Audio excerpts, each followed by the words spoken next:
Hello, welcome to day two of energetic momentum injection. I think I'm going to sort of keep that name. I think that's like the best thing to do because it is about injecting more energy into gaining more and more momentum for going what you want to go for. And it came to me like intuitively, like sometimes the intuitive idea is often the best. So without further ado, and I've got a bit of a weird story to tell you at the end, but I'm going to try and keep these audios short. Two reasons. A, nobody wants to hear me rabbling on for 30 minutes plus. That's number one. Number two, I've got like not the greatest Wi-Fi. So for me to upload and get it to be like download, that takes a lot. So yeah, we're gonna keep these short and sweet. Not short like you get with some social media, like 30 seconds short, because there's a lot of content based on also personal experience. But short enough that would be a lot less than 30 minutes. You'd be glad to know. So if you think my voice is weird, squeaky, sort of pitchy, waffly, rest assured, A, you're not the only one. B, you'll be glad to know that these audios will be, and video, if you're watching this online, video will be nice and short. But this one is going to be one that is seldom mentioned. In fact, I'm thinking of any, because I've read a lot of stuff when it comes to discipline, routine, motivation, gaining momentum, call it what you will, work schedule, KPI, whatever label, and keeping time, looking for your why, I mean, these are all very good, but there's very few that deal with what I'm going to talk about right now. And I only found this out literally like about an hour ago. So this is pretty new. I do these videos off the cuff. I have a very basic card, but I want to speak from the heart. I want to speak from my truth. Because my truth is based on my experience. So yeah, it's going to be about forgiveness, and specifically self-forgiveness, because there's no point me talking about gaining momentum if you have a lot of emotional baggage. That's just BS. It's delusional, is it not? So forgiveness, especially self-forgiveness, is pretty important. Seldom talked about. You look at any motivational online video, any video dealing with discipline, being decisive, or even persevering, not much is talked about on the forgiveness scale. Some, sure, not many. So yeah, I thought I would start this off with a quick rundown that forgiveness, especially self-forgiveness, it helps you to overcome that initial negative baggage, because like an 18-year-old, for example, give them a task or project to do. If they're passionate about it, they're going to go, yeah. Speak to somebody who's 28, 38, 48, 58, there are objections, usually rooted in negative experiences, usually, not always, but usually. So yeah, self-forgiveness is pretty important. And you're forgiving, not forgiveness. I mean, I hear this a lot as well. Forgiveness is not about the other person, it's about you. And boy, is it so true. It's hardly ever about the other person. You are releasing yourself. I could talk a whole hour on forgiveness as a subject. We haven't got an hour here, obviously. We only got around 15, 20, maybe 25 minutes tops.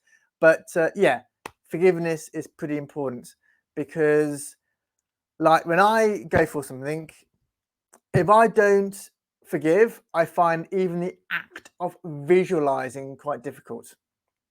They always say what you see in your mind's eye, your imagination, is ultimately what's going to come to pass into physical reality. That's all very well and good, but if you find it very difficult to find it if you find it very difficult to actually see an image of it in your, when you close your eyes, I mean, how the hell do you sort of move forward? You can't really. It's very, very difficult. So yeah, forgiveness pretty important, and it's something which I myself, having, and again, no sob story, but I'll be very quick, having gone through a lot of depression, stress, burnout at one stage, suicide ideation, still trying to recover from OCD. That's when you do certain rituals to make you feel comfortable, to reduce anxiety, ironically. I mean, I've had to learn to forgive and forgive and forgive. And it's for me personally, it's about ultimately maintaining, how do I say this? You have to try and keep going. Like, it's not so much you forgive one experience and that's a lot. You got to keep going, keep forgiving. One experience, and then your brain, your subconscious is pretty clever. Your subconscious will give you another image, and then another image, and then another image, and it'll keep. And that's pretty tough. Can be slightly exhausting as well. So yeah, there is an exhaustion, like a fatigue element. So you put it on the back burner, and then you forget about it, and then you wonder why your life's still a bit of a tip. So you've got to keep it at a nice, slow and steady pace. Not that I'm an expert. I'm not. I still have a lot of baggage I'm working on myself, and I'm sure you do as well. But what I find is that there are usually two types of forgiveness. One rooted in the objective side. So if you're like very non-woo-woo spirituality, very like grounded, very much here now, very mechanical, very almost scientific approach, then yeah, there is an objective form of forgiveness. In my opinion, in my experience, not really very effective, although it's still, sure, pretty useful, but it's not that good, I find. The real magic begins on the subjective side. That is, when you're subjective, you now embrace, you believe you've got a soul or a higher self, or even if you don't believe in souls, some aspect of who you really are that is guiding your life. It's very, like, people talk about metaphysics, consciousness. It's all about, we're all one, and we're all individual. Can't get the words out. Individualizations of consciousness. I mean, it's pretty sort of. Some people would argue pseudo spiritual, pseudo psychological. I don't think pseudo, but then I've done a lot of research.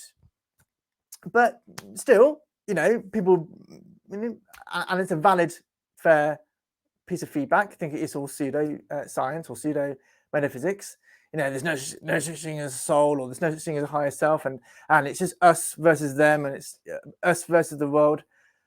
But strangely enough, when I embrace, albeit very, very slightly and subtly, the subjective version of reality, I find forgiveness a lot more easier, more effective.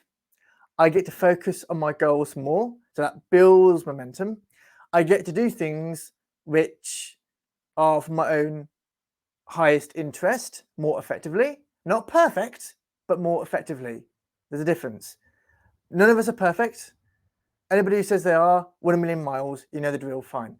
But some of us have to, we realize our personality flaws, and we are, of course, willing to accept that when we forgive, we're going to, it's so weird to explain. We free up energy in our minds. It's almost like your mind suddenly, I always jokingly sort of say, when you forgive, you create a vacuum. But nature, as we all know, abhors a vacuum. So suddenly something's filled in. Well, what's filled in? Positive energy towards, well, whatever you want to go for. I mean, it's as simple as that. A lot more effective than the objective version.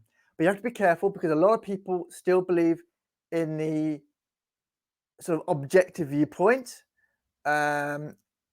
Interesting, I don't know if it's a statistic, but an interesting note that and this is something that I found was really, really sort of weird when I came across it.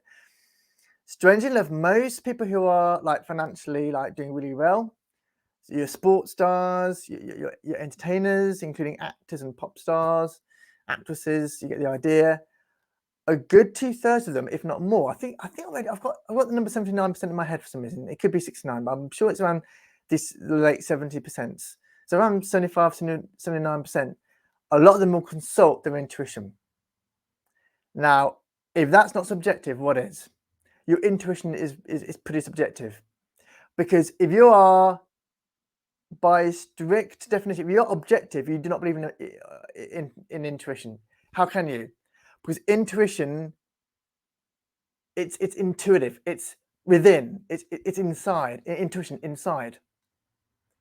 That's subjective. Whereas if you're purely objective, you don't believe in intuition, fine, you're cool. You don't believe in a gut feeling. But I don't know about you, you name me a time when you've not listened to your gut feeling and you've probably been burnt in one way, shape or form. I know I have many times. I've not listened to my gut feeling, and I've also listened to my gut feeling, and it's a strange, really weird, sort of floppy correlation. But when I've listened to my gut feeling, it's proven to be healthier for me in the long term. So yeah, you should always listen to your gut. They say there are more neurons in your stomach than there is in your brain. I'm not sure if that's true or not, but anyway, also on top of neurons. But so there are two types of forgiveness. And what I find is that when you learn to forgive subjectively, that is to say that in a kind of weird way, for the most part, that you have created your reality for the most part. Because I know people are going to talk about like disasters and so on and so forth, and I get it. That's why I say it's always an individual thing and then a co-creative thing. But we're not going to get crass. I've gone through a lot. I know you lot have gone through a lot. So I'm not going to get crass and say, because that's not fair. And I don't really fully know myself. But what I do know from my own personal experience is that when I've learned to, even at a subtle level, embrace the subjectivity of reality, forgiveness comes pretty quickly. I mean, we're talking less than 10 seconds for me to feel good inside, or feel at least peace. You don't have to feel good, but at least feel inner peace. And people say, what's peace got to do with motivation or gaining momentum? Well, quite a lot, because ultimately, if you don't feel peace, you're not going to stick with the action you've got to take for long. You won't. I don't care if you're doing the action for a week or for a month or even for a year. You will soon lose traction. This is where self-forgiveness comes into play. You've got, the trick is to gain traction, not lose it. Yeah, if somebody sort of metaphorically says you do this or you're going to be out, yeah, you're going to take action, of course. You might feel crap inside. You might feel really stressed. Oh my God, I've got to, achieve my KPIs. I've been there. I know exactly how you feel. I've been worried sick at times in the last 10 years. I'll be sacked at my last job. I never was, but I've been times when I felt I was going to. And you do get really stressed. Well, last time I checked, stress is not peace, it's stress. We all know what stress is, right? I mean, we're not stupid. We know what stress is. But you're not going to be able to do it on your own for too long. You will fall essentially back to old habits, even if you don't want to. I know I have.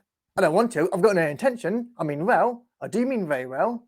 But I know I will fall back to old habits, because old habits die hard, officially. Although if you're into NLP, and I'll talk about this later in a future video, there are ways of changing habits and beliefs within about 5 or 10 minutes. But that's a topic for another day. But the purpose of this video, old habits die hard. So you fall back. So what I do know is that for the most part, when you learn to see things that for the most part you've created, it's essentially what I call your duality. Now, what do I mean by that? You are essentially a transmitter and receiver at an energetic level. We know that, ask any quantum physician, if you're into your quantum physics, duality is a myth. Ultimately, you're dealing with waves of some description.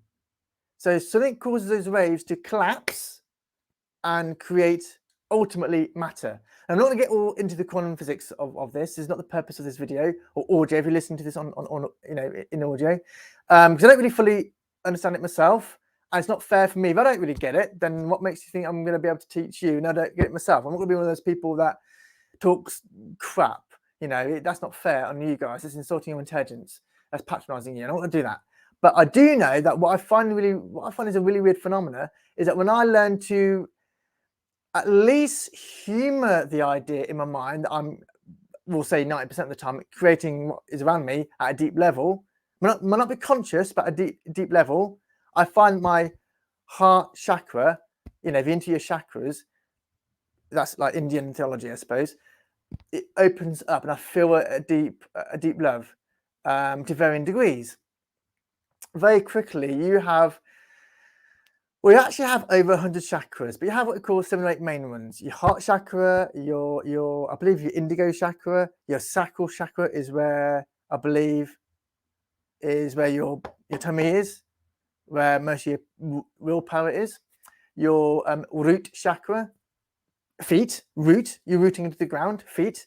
I mean, these are what I call your connection from the physical to the non-physical. If you're into your sort of spiritual out-of-body experiences, OBEs, or if you're into your lucid dreaming, you'll have more of an understanding of your chakras. I call them, I don't really call them chakras, I call them non-physical vortices. And when you, in my experience, when you meditate, mindfully meditate now, being present, you actually help those non-physical vortices, especially your tummy one. I think that's your sacral chakra. I'm not really that good with the terms of your chakras, but your sacral chakra, you actually help allow life energy called chi, interestingly sort of spelled QI, but it's pronounced chi, that life energy to sort of go in.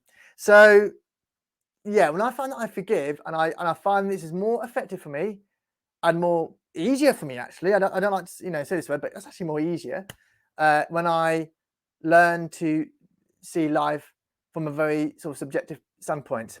I'm not saying objective is wrong, and I'm not saying that subjective is right. All I'm just simply telling you is, based on my own experience, what I think works more effectively. Because the way I see it, the more effective you are, the more quicker it is to gain momentum towards what you're trying to achieve, especially some of the tasks which you might find boring. Like some of us like having a blog, but I don't know about you, I find writing articles, it bores me. It just does. I much prefer doing video. I do. I much prefer doing video with an option to download the audio. But that's me. Some of you may love doing a blog post or doing an article. That's fine. Everybody's different. Every time there's a task, there's always some tasks which you've got to do, which you might find is a bit, don't fancy that, don't want to do that. This is where your discipline comes into play. Helped by forgiveness, in my experience. So yeah, I find that my heart chakra opens and I feel love, and I try to spread that love. But what I find is really interesting is that it helps me to increase my intuition. Again, I'm no expert on spirituality. I have no idea what's really going on. And it's certainly not for me to say in this video, but it would be remiss of me for me to carry on with this 30-day free course if I don't mention that self-forgiveness of your past mistakes, of past tasks or objectives that you've not accomplished in order for you to achieve your goals. Like, I'll give you another one, actually. I'm a huge fan of sprinting, sport, tennis. I love it. But I'll tell you now, if I'm going for the Olympics, I've got to learn to get my butt out of bed and learn to do training first thing in the morning, especially my glutes and my quads and my hip flexors, like the muscles around your waist, the hip flexors. Now, do it once a week. That's one thing, not a big deal. But every single day or every other day, that's a big deal. That takes, guess what? Momentum. How do I do that? If I tried it in the past and I failed, precisely self-forgiveness. You see how this works? Yeah, if I don't do it, how the hell am I going to even remotely get to the Olympics? How? I can't. You can't get to the Olympics or to the Commonwealth or to the World Athletic Championships by fluke. That's kind of not how it works. Okay, you got to put the training in. It's simple. So yeah, your heart chakra opens when it's done properly, and you can feel love, proper love around your heart area. But I'll give you a quick story near the end before I wrap this video up very, very quickly. I already am around 20 minutes. This morning was a classic example. I was going to do this video on sleep, and that will most likely be my next video. But I thought I basically didn't, for some reason, I didn't really get to bed properly on time.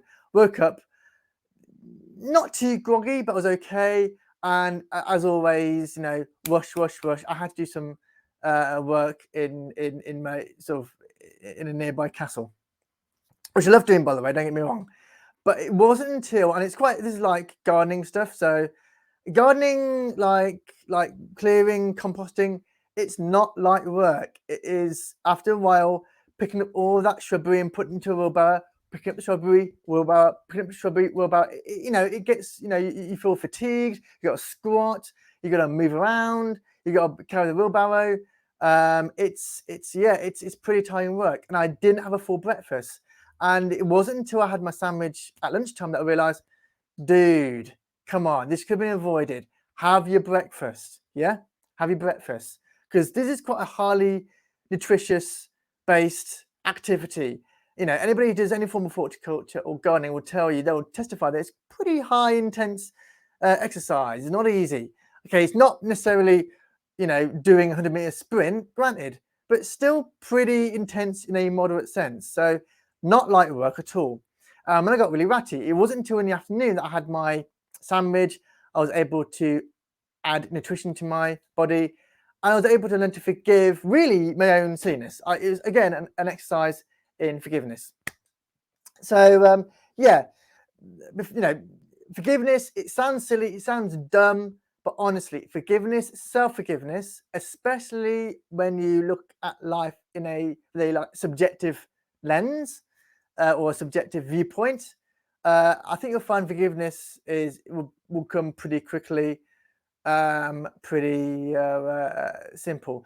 And then it becomes, you've got to learn to keep up the momentum, like in the sense that you've got to learn to keep forgiving, because your subconscious will give you another image for you to forgive, and it will keep giving you imagery, whether it's a fantasy, i.e. a perceived negative fantasy, which, don't forget, your brain can't tell the difference between fantasy and reality. It can't. If I have an image now in my mind, even though it's not happened, it assumes it happened for real. And that can cause, people don't realize, you've got to keep forgiving. I'm having to forgive stuff which never happened, but I'm forgiving it because guess what? I still thought it. As mad as it may sound. Again, your brain doesn't know the difference between physical reality and your imagination. So I'm going to wrap up this video. I want to say a big thank you to watching or listening if you've listened to this. I may turn this into transcripts, depending on what you guys are looking for. And I just thought I'd do, hopefully a quick one-ish on going for your goals, but especially forgiveness, because without forgiveness, there's no momentum. All right. So again, thank you so much for watching, guys. As always, please leave your feedback below if you can on the video. And I look forward to speaking to you guys again tomorrow. All right. Thanks so much for watching. Take care. Ciao for now.